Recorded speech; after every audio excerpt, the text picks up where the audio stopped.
नमस्कार। जियोपॉलिटिकल तमाशा के नए एपिसोड में आप सभी का स्वागत है। उम्मीद करता हूं आप सभी लोग अच्छे होंगे। आज हम भारत और अमेरिका के बिगड़ते रिश्तों के बारे में बात करेंगे। तो ट्रम्प साहब जब से आए हैं तब से भारत के पीछे पड़े हुए हैं। पहले वो 50% टैरिफ लगा दिया हमारे एक्सपोर्ट्स पे जो यूनाइटेड स्टेट्स में जाते हैं, इस प्रिटेक्स्ट पे कि इंडिया फंड कर रहा है रशियन वॉर मशीन को उनका ऑयल खरीद के। साथ में ये कहा कि इंडियन मार्केट हमारे कंपनीज़ के लिए क्लोज्ड है, जबकि इंडियन एक्सपोर्टर्स हमारे मार्केट में इजीली एक्सेस कर पा रहे हैं। तो हमारे कंपनीज़ को, हमारे लोगों को इससे घाटा हो रहा है। तो इस प्रिटेक्स्ट पे उन्होंने 50% इंडिया पे टैरिफ लगा दिया। उसके बाद उन्होंने H1B वीज़ा के रूल्स में चेंज कर दिया, जिससे बहुत सारे लोगों का इंडिया में एम्प्लॉयमेंट खतरे में आ गया है। क्योंकि इंडिया के बहुत सारे professionals, specially highly skilled professionals, US में जॉब करने के लिए जाते हैं इस वीज़ा प्रोग्राम के अंडर। लेकिन अभी इस वीज़ा प्रोग्राम की फ़ीस इतनी ज़्यादा बढ़ा दी गई है कि जिसके बाद ये वीज़ा प्रोग्राम ही लगभग बंद होता हुआ दिख रहा है। तो इन दो चीज़ों को करने के बाद भी ट्रम्प साहब को अभी शांति नहीं हुई और ट्रम्प एडमिनिस्ट्रेशन अब कुछ नए और चीज़ें कर रहा है, जिससे इंडिया के इकोनॉमिक, स्ट्रेटेजिक और जियोपॉलिटिकल इंटरेस्टों को काफ़ी ज़्यादा हार्म होने वाला है आने वाले दिनों में। पहला उन्होंने अभी लास्ट वीक अनाउंस किया है कि वो जो फार्मास्यूटिकल ड्रग्स हैं, जो पेटेंटेड और ब्रांडेड ड्रग्स होती हैं, उनके ऊपर वो 100% टैरिफ लगाएंगे जो भी बाहर से आ रही हैं यूएस के अंदर। दूसरा उन्होंने क्या किया है कि वो नया बिल लेके आए हैं जिसको हायर बिल बोल रहे हैं, जो आने वाले दिनों में एक्ट में कन्वर्ट हो सकता है और उससे भारत को काफ़ी ज़्यादा नुकसान होने वाला है।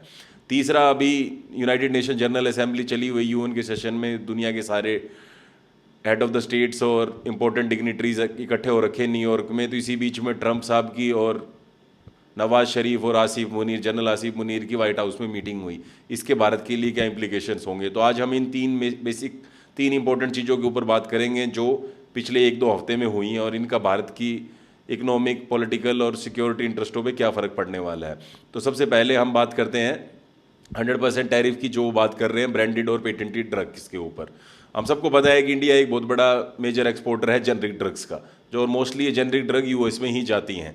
तो इंडिया के लिए यूएस मार्केट का ओपन रहना बहुत ज़्यादा इंपॉर्टेंट है। जैसे डॉक्टर रेड्डी लैब है या फिर सन फार्मा जैसी कंपनीज़ है, ये सारी कंपनी जेनरिक ड्रग बनाती हैं जो हम यूएस में एक्सपोर्ट करते हैं और जिससे हमारे को एक बहुत ज़्यादा इनकम जनरेट होती है। तो ये नया जो 100% पेटेंटेड ड्रग्स और ब्रांडेड ड्रग्स के ऊपर जो टैरिफ लेके आए ट्रम्प साहब, उसके बाद ये कहीं ना कहीं हमारा बिजनेस भी खतरे में पड़ गया है। क्योंकि हम पेटेंटेड ड्रग तो नहीं बनाते, मोस्टली जेनरिक ड्रग ही बनाते हैं जो हम एक्सपोर्ट करते हैं, जो इस टैरिफ के अंडर नहीं फॉल करने वाला। लेकिन फिर भी आने वाले दिनों में ये एक सिग्नल है कि आने वाले दिनों में ट्रम्प साहब, कोई बड़ी बात नहीं है, जेनरिक ड्रग्स के ऊपर भी टैरिफ लगा सकते हैं। तो ये उन्होंने एक शुरुआत कर दी है, क्योंकि यूएस अभी बहुत ज़्यादा डिपेंडेंट है इंडियन जेनरिक ड्रग्स के ऊपर। तो उन्होंने अभी इसको टैरिफ के अंडर नहीं लगाया है, लेकिन इंडिया जो भी पेटेंटेड और ब्रांडेड ड्रग अगर एक्सपोर्ट कर रहा है यूएस पे, वो 100% टैरिफ लगने वाला है आने वाले दिनों में। ट्रम्प एडमिनिस्ट्रेशन ने ये अनाउंसमेंट कर दी है। तो अब इंडिया जेनरिक ड्रग बनाता है और ये जेनरिक ड्रग के लिए जो इंडिया का 1970 में एक पेटेंट एक्ट बनाया था भारत सरकार ने, वो बहुत ज़्यादा इंपॉर्टेंट है। क्योंकि फॉरेन में क्या होता है, प्रोडक्ट का पेटेंट होता है। कोई भी आपने नई दवाई बनाई तो उसका आपको पेटेंट कराना पड़ता है, इसको प्रोडक्ट पेटेंट बोलते हैं।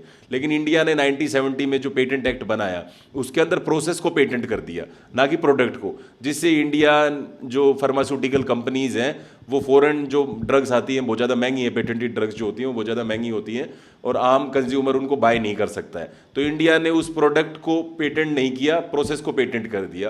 कहने का मतलब ये है कि वो ड्रग बनाने की जो प्रोसेस है उसमें चेंजेस होने चाहिए, हर किसी का यूनिक होना चाहिए। तो उसमें हम एक नया एलिमेंट ऐड करके, रिवर्स इंजीनियरिंग करके उन ड्रग्स को बना पाए जो ड्रग्स अगर हम पेटेंट प्रोडक्ट, अगर हम प्रोसेस की जगह प्रोडक्ट को पेटेंट कर देते तो वो पॉसिबल नहीं हो पाता। तो 1970 में जब ये पेटेंट एक्ट आया, तो उसके बाद इंडिया की जो जेनरिक ड्रग इंडस्ट्री है उसने बहुत ज़्यादा ग्रोथ की और आज जो इंडिया सबसे बड़ा एक्सपोर्टर बन पाया है जेनरिक ड्रग्स के मामले में, वो इस 1970 में जो पेटेंट एक्ट आया था उसके बाद ही ये पॉसिबल हो पाया। जिसके बाद आम और गरीब आदमी भी इन ड्रग्स को एक्सेस कर सकता है। और यूएस में भी हम इन ड्रग्स को बहुत ज़्यादा एक्सपोर्ट करते हैं, क्योंकि पेटेंटेड ड्रग बहुत ज़्यादा महंगी मिलती हैं, आम आदमी उनको खरीद नहीं सकता है। तो अभी ट्रम्प एडमिनिस्ट्रेशन ने जो 100% टैरिफ लगाया है वो इन पेटेंटेड और ब्रांडेड ड्रग्स के ऊपर लगाया है। और इंडिया अभी भी जेनरिक ड्रग का सबसे बड़ा एक्सपोर्टर है, पेटेंटेड और ब्रांडेड ड्रग्स में इतना बड़ा प्लेयर नहीं है इंटरनेशनल ग्लोबल मार्केट्स के अंदर। तो इंडिया के लिए आने वाले दिनों में ये खतरे की घंटी है, क्योंकि पहले ही उन्होंने और बहुत सारे सेक्टर्स हैं जो इंडिया के जिनके ऊपर उन्होंने 50% टैरिफ लगा दिया है, जैसे हमारा जो डायमंड कटिंग का बिजनेस है सूरत में, वो ज़्यादा इम्पैक्ट हुआ है। उसके अलावा जो हम स्पेयर पार्ट्स बेचते हैं ऑटोमोबाइल के यूएस में, वो वाला सेक्टर बहुत ज़्यादा इम्पैक्ट हुआ है। उसके अलावा हमारा टेक्सटाइल सेक्टर के ऊपर इन 50% टैरिफ्स का बहुत ज़्यादा असर पड़ा है। तो अगर ये आने वाले दिनों में जेनरिक ड्रग भी अगर इसके अंडर कवर हो जाती है तो वो भी हमारे लिए बहुत ज़्यादा दिक्कतें होने वाली हैं, क्योंकि millions of the people in this country are employed in this sector. तो अगर ये जॉब जाती हैं तो इंडिया में अनएम्प्लॉयमेंट बढ़ेगी, और ये आने वाले दिनों में एक और बहुत बड़ी प्रॉब्लम क्रिएट होने वाली है इंडियन फार्मास्यूटिकल कंपनीज के लिए और इंडिया के एम्प्लॉयमेंट सेक्टर के लिए भी। तो ये ट्रम्प साहब के जो एक्शंस हैं, इनसे बहुत ज़्यादा इंडिया को लॉस हो रहा है। दूसरा जो उन्होंने मेजर चेंज किया है अभी, वो एक नया एक्ट लेके आ रहे हैं। अभी बिल पास किया, बिल प्रेजेंट किया उन्होंने वहाँ की यूएस कांग्रेस में। उसको उन्होंने नाम दिया हायर बिल। तो hire bill basically holding international relocation of employment bill है। अब इस बिल के अंडर ट्रम्प साहब क्या कर रहे हैं, वो बेसिकली ये कह रहे हैं कि जो भी यूएस बेस्ड कंपनीज हैं जो अपना वर्क आउटसोर्स करती हैं फॉरेन कंट्रीज में, ताकि एक तो सस्ती लेबर मिल जाती है उनको, और दूसरा इतना उनके पास ग्रेजुएट्स नहीं है टेक्निकल, साइंटिफिक और इंजीनियरिंग बैकग्राउंड के, जो वो उनकी कंपनीज के बिजनेस को इतना बड़े स्केल पे लेके जा सके, तो उनको फॉरेन आउटसोर्सिंग की ज़रूरत पड़ती है यूएस टेक कंपनीज को। अब ये वो एक्ट लेके आया हायर एक्ट, उसके अंडर ये है कि जो भी कंपनीज अपने वर्क आउटसोर्स करती है और उसके लिए जो पेमेंट करती है, उसके ऊपर उन्होंने 25% टैरिफ लगा दिया है। साथ में ये कहा है कि जो पहले क्या होता था कि पहले जो भी US tech company foreign outsource करती थी अपने वर्क को फॉरेन कंपनीज को, फॉरेन कंट्रीज के अंदर, वो कंपनी जो एक्सपेंस करती थी उस आउटसोर्सिंग के ऊपर, उनको टैक्स के अंदर डिडक्शन मिल जाता था। तो अभी डिडक्शन भी उन्होंने रिमूव कर दिया है। पहले तो उन्होंने टैरिफ लगा दिया है कि आप कोई भी वर्क अपना आउटसोर्स करोगे यूएस टेक कंपनीज को, उन्होंने बोल दिया है तो आपको 25% टैरिफ के पे करना पड़ेगा जो भी आप पेमेंट करोगे फॉरेन कंपनीज को या फॉरेन स्टार्टअप्स को जो ये आउटसोर्सिंग का वर्क करके दे रही हैं यूएस टेक कंपनीज को। दूसरा, आप जो ये खर्चा कर रहे हो उसके ऊपर आपको डिडक्शन मिलता है टैक्स के अंडर, वो भी नहीं मिलेगा। तो ये दोनों चीजें करके ट्रम्प साहब बेसिकली ये करना चाह रहे हैं कि आप आउटसोर्सिंग को बंद कर दो। अभी उन्होंने H1B वीजा का जो रूल्स लेके आए थे, तो इंडियन प्रोफेशनल्स अब यूएस में जाकर, नए प्रोफेशनल जो अभी पास आउट हो रहे हैं, वो जॉब नहीं कर पाएंगे, क्योंकि इतना महंगा हो गया है इसके अंडर एप्लीकेशन फीस कि अब कोई भी अप्लाई करेगा नहीं, और कोई भी मेजर टेक कंपनीज बाहर के लोगों को नहीं बुलाएंगे इस वीज़ा प्रोग्राम के अंडर। दूसरा, अब क्या किया उन कंपनीज ने कि चलो ठीक है, अब फॉरेन प्रोफेशनल्स हमारी कंट्री में आके सिलिकॉन वैली में हमारे लिए काम नहीं कर सकते हैं, लेकिन हम अपना काम तो आउटसोर्स कर ही रहे हैं, तो उन्होंने सोचा कि अब आउटसोर्सिंग को बढ़ा देते हैं जो हम पहले से करते आ रहे हैं। तो अगर ये आउटसोर्सिंग बढ़ाएंगे तो जो प्रोफेशनल हमारी कंट्री में आ रहे थे H1B वीज़ा प्रोग्राम के अंडर काम करने के लिए, उनकी ज़्यादा ज़रूरत नहीं पड़ेगी, काम हम आउटसोर्स कर देंगे। लेकिन ये जो नया बिल लेके आए हायर बिल, इसके बाद ये भी अब पॉसिबल नहीं हो पाएगा, क्योंकि इससे बहुत ज़्यादा बड़ा लॉस ये होगा कि अब इतना ही पहले इनमें थिन मार्जिन होता है और ये सस्ता काम करके देते हैं फॉरेन जो कंपनीज होती हैं, तभी यूएस की टेक कंपनीज उनको ये काम भेजती हैं, आउटसोर्स करती हैं। तो अब ये अगर पहले ही 25% टैरिफ ऐड कर दो कि साथ में डिडक्शन नहीं होगा, तो 40 से 50% कॉस्ट इंक्रीज हो जाएगी जो इन टेक कंपनीज को यूएस को बियर करनी पड़ेंगी। तो वो अब क्यों ही आउटसोर्स करेंगे अगर उनको पहले से ज़्यादा कॉस्ट पड़ रहा है उनका आउटसोर्सिंग में, तो उनके लिए ये भी एक दिक्कत वाली बात है। और इंडियन कंपनीज, जो Indian tech companies IT sector है, वो आउटसोर्सिंग के धंधे पे ही डिपेंडेंट है। इंडिया की आईटी सर्विस जो सेक्टर है वो अप्रोक्सीमेटली $260 बिलियन का है, जिसमें $240 बिलियन का तो हमारा एक्सपोर्ट ही है, और मेजरली हम यूएस को ही करते हैं। मोर देन 60% जो भी हमारी टेक सर्विसेज होती है जो हम आउटसोर्स करते हैं, वो यूएस की कंपनीज को ही हेल्प करते हैं इन सारी चीज़ों में। तो ये वाला जो आईटी सेक्टर है, इसके ऊपर ट्रम्प साहब ने ये डबल अटैक कर दिया है। पहले H1B वीज़ा प्रोग्राम लाकर, जिससे हमारे प्रोफेशनल्स वहाँ काम करने नहीं जा सकते हैं। दूसरा, अब ये आउटसोर्सिंग वाला जो एक मॉडल है जो जिसके ऊपर इंडियन आईटी सर्विस सेक्टर पूरा डिपेंडेंट है, ये भी कहीं ना कहीं खतरे में पड़ जाएगा अगर ये बिल एक्ट में कन्वर्ट हो जाता है। और ये बिल अगर एक्ट में कन्वर्ट हो जाएगा तो इस साल के एंड से ये लागू हो जाएगा। तो बेसिकली ना आप अपने काम को आउटसोर्स कर सकते हो यूएस टेक कंपनीज को, ट्रम्प साहब ने ये बोल दिया है इस बिल को लाकर, और ना ही आप फॉरेन प्रोफेशनल्स को हमारी कंट्री में लाके अपनी कंपनीज में जॉब दे सकते हो, क्योंकि यूएस हर साल इतने ज़्यादा ग्रेजुएट्स पैदा नहीं करता स्टेम सेक्टर में, साइंस टेक्नोलॉजी इंजीनियरिंग और मैनेजमेंट के सेक्टर में, कि वो टेक कंपनीज उनके बेस पे अपने बिजनेस को स्केल अप कर सके। तो उनको ये फॉरेन प्रोफेशनल्स की ज़रूरत पड़ती है, स्पेशली इंडिया के प्रोफेशनल्स की, क्योंकि इंडिया में हर साल बहुत सारे स्टेम प्रोफेशनल्स पास आउट होते हैं। तो ये हेल्प करते हैं यूएस की टेक कंपनीज को ग्रो करने में और उनके बिजनेस को स्केल अप करने में। और अब ट्रम्प साहब बेसिकली यूएस टेक कंपनीज को इनडायरेक्टली हार्म कर रहे हैं ऐसी पॉलिसीज लाकर, क्योंकि यूएस जो अभी एडमिनिस्ट्रेशन है वो एंटी इमिग्रेशन है। उनके जो जो ये ट्रम्प का सपोर्ट बेस है, जिसको हम मागा बोलते हैं, मेक अमेरिका ग्रेट अगेन वाला सपोर्ट बेस, ये हमेशा से एंटी इमिग्रेशन रहा है। और पहले ये एक फ्रिंज आइडिया होता था यूएस की पॉलिटिक्स के अंदर, एंटी इमिग्रेशन वाला, और दोनों पार्टीज इसको ज़्यादा सीरियसली नहीं लेती थी, डेमोक्रेट और रिपब्लिकन्स। लेकिन अब ये जो फ्रिंज आइडिया है, ये फ्रिंज एलिमेंट्स है, ये मेन स्ट्रीम में आ गए हैं पॉलिटिक्स के अंदर। तो ये जो इनकी जो पॉपुलिस्ट रेटरिक है, और साथ में ये जो इनके पॉलिटिशियंस हैं और जो इनका काम करने का तरीका है, उससे ये लग रहा है कि जो ये पहले फ्रिंज आइडियाज जिनको हम समझते थे, वो अब मेन स्ट्रीम हो गए हैं। और आने वाले दिनों में ये इंडियन आईटी सेक्टर के लिए बहुत बड़ा खतरा होने वाले हैं अगर ये ऐसे बिल कानून बन जाते हैं तो आने वाले दिनों में यूएस कांग्रेस के अंदर। तो ये दोनों चीज़ें जो मैंने आपको बताया कि फार्मास्यूटिकल इंडस्ट्री को टारगेट किया जा रहा है कहीं ना कहीं पूरे ग्लोब में ट्रम्प एडमिनिस्ट्रेशन के द्वारा, जिसका इंडिया पे भी आने वाले दिनों में हार्म हो सकता है अगर जेनरिक ड्रग्स को हम अलाउ कर देते हैं। मतलब जेनरिक ड्रग्स के ऊपर भी अगर हम टैरिफ लगा देती है यूएस गवर्नमेंट। तो दूसरा ये है कि जो ये हायर बिल है, ये अगर इंप्लीमेंट हो जाता है, ये एक्ट बन जाता है, तो उसके बाद तो इंडियन आईटी सेक्टर को और भी ज़्यादा बड़ा लॉस होने वाला है। तीसरा जो काम हुआ है अभी ट्रम्प एडमिनिस्ट्रेशन ने जो किया है, अभी यूएन जनरल असेंबली की मीटिंग चल रही है, सारे डिप्लोमेट्स वर्ल्ड के और सारे dignitaries head of the state पूरी दुनिया के अभी गैदर हो रखे हैं न्यूयॉर्क में। ये 1-2 वीक कॉन्फ्रेंस चलेगी यूएन के अंदर। तो इस कॉन्फ्रेंस की साइड लाइन पर ट्रम्प साहब की व्हाइट हाउस में नवाज शरीफ के जो छोटे भाई अभी प्राइम मिनिस्टर हैं पाकिस्तान में, शहबाज शरीफ, उनके साथ और जनरल आसिफ मुनीर, उनके साथ मीटिंग हुई व्हाइट हाउस के अंदर। तो ट्रम्प साहब ये बेसिकली कर क्यों रहे हैं, इतना पाकिस्तान को अपने क्लोज क्यों लेके आ रहे हैं? क्या ये इंडिया के ऊपर प्रेशर टैक्टिक है?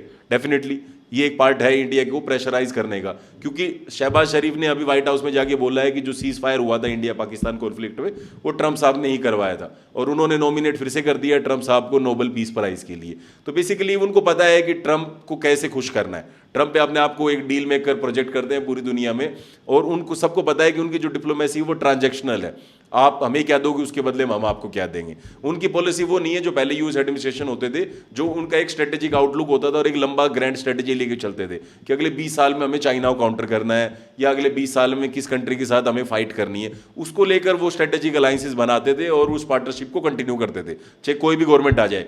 लेकिन अभी ट्रम्प साहब के आने के बाद ये जो अप्रोच थी फॉरेन पॉलिसी को लेकर, ये चेंज हो गई है। अभी स्ट्रेटेजिक से शिफ्ट होकर ट्रांजेक्शनल हो गई है, और जितने भी ये कंट्रीज ये समझ रहे हैं कि ट्रम्प को खुश कैसे करना है। तो ट्रम्प साहब लेकिन पाकिस्तान को इस रीजन के अलावा और क्यों अपने करीब कर रहे हैं, उसका रीजन ये है कि अभी जो गाजा कॉन्फ्लिक्ट चली हुई है, ये ट्रम्प साहब के लिए बहुत बड़ी प्रॉब्लम है।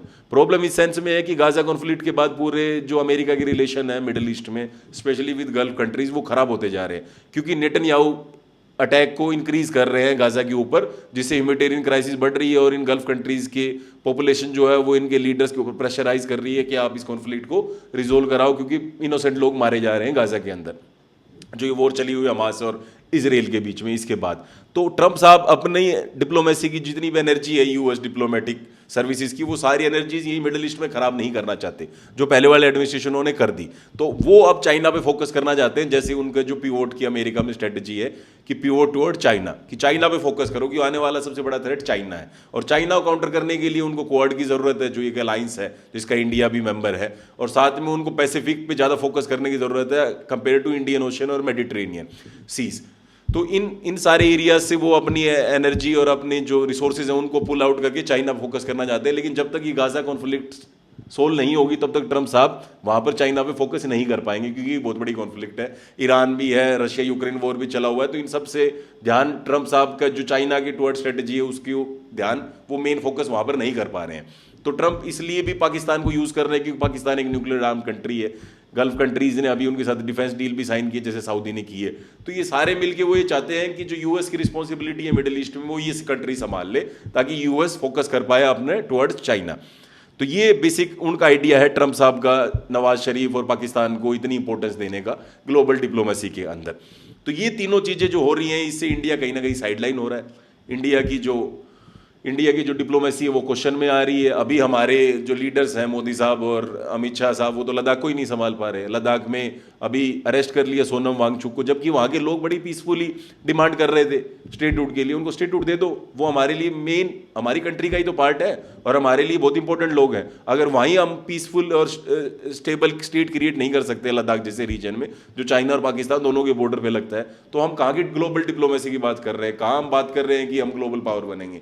तो हमारे को ये छोटे छोटे काम करने की बजाय बड़ी पिक्चर की तरफ सोचना चाहिए कि अपने डोमेस्टिक फ्रंट को स्टेबल रखा जाए और बाहर की तरफ फोकस किया जाए। जितने फास्टली डिप्लोमेसी चेंज हो रही है उस हिसाब से हमारे को अपने इंटरेस्ट और अपने स्टेक्स को चेंज करना पड़ेगा ग्लोबल लेवल पे, ताकि हम एक नया ऑर्डर क्रिएट कर सके वर्ल्ड लेवल के ऊपर। और इसके लिए हमें जिसके साथ भी हमारा जो ये अप्रोच है कि मल्टी अलाइनमेंट वाली जो अप्रोच है, नेहरू साहब के टाइम पे एक अप्रोच होती थी नॉन अलाइनमेंट वाली, कि ना तो हम सोवियत यूनियन के साथ है ना हम अमेरिका के साथ है। लेकिन इंदिरा जी आते आते नॉन अलाइनमेंट फेल हो गए, क्योंकि इंदिरा जी ने रशिया के ज़्यादा क्लोज हो गए, क्योंकि उस टाइम की डिमांड सी यही थी, क्योंकि उस टाइम पे हमारे लिए अमेरिका और पाकिस्तान और चाइना बहुत बड़ा थ्रेट था। तो रशिया ही हमारा एक उस टाइम पे क्लोज पार्टनर था, तो हमने उनके साथ एक क्लोज रिलेशन बनाए। अब 91 के बाद हम मल्टी अलाइनमेंट की ओर बात कर रहे हैं कि हमारे को सारी मेजर पावर्स के साथ अच्छे रिलेशंस बनाने हैं। तो मल्टी अलाइनमेंट कहीं ना कहीं खतरे में आ रहा है ऐसे ट्रंप एडमिनिस्ट्रेशन की पॉलिसीज के बाद में।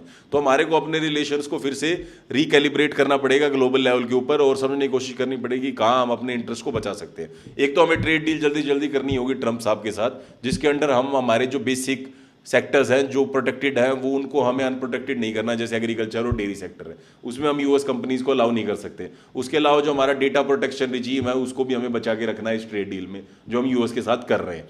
तो हमारे को यूएस के साथ ट्रेड डील करनी है, लेकिन साथ में हमारे को और भी जैसे यूरोपियन यूनियन हो गए या एशियन कंट्रीज हो गए, इनके साथ भी ट्रेड डील करनी है, ताकि यूएस की जगह हम इन मार्केट्स में अपने प्रोडक्ट्स को एक्सपोर्ट कर पाए और हमारे एक्सपोर्ट मार्केट ज़्यादा डाइवर्सिफाई हो पाए, ना कि सिर्फ चाइना और यूएस जैसी कंट्रियों पे डिपेंडेंट रहे। तो ये अभी जो सबसे ज़्यादा अर्जेंट नीड है वो ये है। दूसरी चीज़ ये है कि इंडिया को जो अपने गल्फ कंट्रीज और मिडल ईस्ट में रिलेशंस हैं उनको इंप्रूव और ज़्यादा करने की ज़रूरत है। जैसे एक थोड़ा टाइम पहले एक एग्रीमेंट आया था, इकोनॉमिक कॉरिडोर बनाने की बात हो रही थी इंडिया, मिडल ईस्टर्न, इसराइल और अमेरिका, यूरोप के बीच में। ये जो इकोनॉमिक कॉरिडोर बनाने की बात है ये अभी काम पीछे जाता जा रहा है गाज़ा वॉर की वजह से। तो हमारे को इस प्रोजेक्ट को ज़्यादा से ज़्यादा तेज़ी से इंप्लीमेंट करने की ज़रूरत है, ताकि हम ये मिडिल ईस्ट में जो कंट्रीज़ हैं यूएस और पाकिस्तान के ऑर्बिट में, हम चाइना के ऑर्बिट में जा रहे हैं, इनके साथ हमारे रिलेशन अच्छे बने रहे जो पहले से है, क्योंकि हमारा डायस्पोरा बहुत ज़्यादा वहाँ काम करता है, साथ में हम वहाँ से बहुत ज़्यादा एनर्जी लेते हैं। तो दोनों का एक म्यूचुअली बेनिफिशियल रिलेशन है, इसको वो ना ख़राब करना चाहते ना हम चाहते। लेकिन अगर ऐसे डिप्लोमेसी चलती रही तो हमारे हाथ से चीज़ें निकल सकती हैं। तो हमारे को अब बड़ा ही प्रैग्मेटिक होके और रियलिस्टिक होके इन कंट्रीज़ के साथ अपने डिप्लोमेटिक रिलेशंस को बढ़ाना पड़ेगा, मल्टी अलाइन बनाना पड़ेगा, ताकि एक कोई इवेंट हमारे रिलेशन को ख़राब ना कर पाए इन गल्फ कंट्रीज़ के साथ में। और फाइनली हमें एक बात समझना पड़ेगा कि जो ट्रंप वाला एडमिनिस्ट्रेशन है वो एक टेम्परेरी है। यूएस में सिर्फ ट्रंप एडमिनिस्ट्रेशन ही सब कुछ नहीं है, क्योंकि प्रेसिडेंसीज और प्रेसिडेंट चेंज होते रहते हैं यूएस के अंदर, लेकिन वहाँ की जो इंस्टीट्यूशंस है वो हमेशा थी और हमेशा रहेंगी। तो वहाँ की जो मीडिया है, वहाँ के जो फॉरेन लॉबिंग फर्म्स हैं, या फिर वहाँ पर डेमोक्रेटिक पार्टी के जो लीडर्स हैं, या फिर रिपब्लिकन पार्टी में जो ट्रंप के अगेंस्ट वाले लीडर्स हैं, मिच मकानल टाइप के, उन लीडरशिप के साथ हमारे को अपने क्लोज टाइज बनाने पड़ेंगे।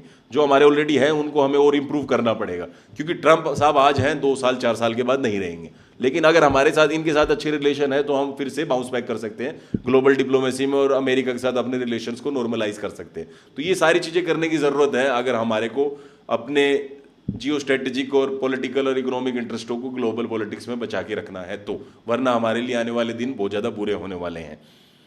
Thank you.